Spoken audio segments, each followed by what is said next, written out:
ইরাকে আবারও শুরু হয়েছে অবৈধ প্রবাসী ধরপাকড়। আসসালামু আলাইকুম ওয়া রাহমাতুল্লাহ। সম্মানিত ভিউয়ার্স, কেমন আছেন সবাই?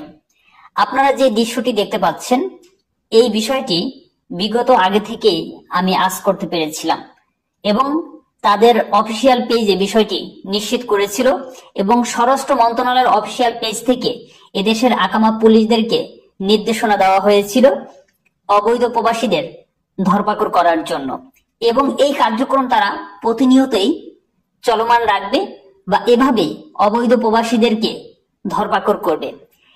এবং তারা এভাবেও তাদেরকে নির্দেশ দেয় যে বিভিন্ন প্রতিষ্ঠানে গিয়ে জানতে হবে কি পরিমাণ বৈধ এবং অবৈধ প্রবাসী রয়েছে।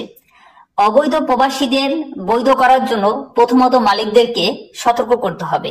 এরপরে যদি মালিক সেই বিষয়টি গুরুত্ব সহকারে না নেয় এবং অবৈধদের বৈধ না করে এরপরও তারা তাদের কর্মস্থলে রাখে, তাহলে ওই প্রতিষ্ঠান এবং ব্যক্তি দুইজনের ব্যাপারেই আইনগত ব্যবস্থা নেওয়া হবে। তারই ধারাবাহিকতায় এই ধরনের অভিযানগুলো প্রতিনিয়ত চালানো হবে বা চালানোর জন্য এই দেশের পুলিশকে নির্দেশনা দেওয়া হয়েছে।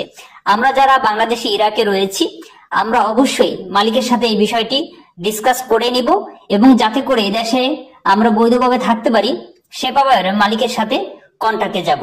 তো সম্মানিত বন্ধুরা, অনেক মালিকই দেখা যায় কাগজ করে দিতে চায় না। আশা করি তাদেরকে বোঝানোর চেষ্টা করবেন। ধন্যবাদ। আল্লাহ হাফেজ।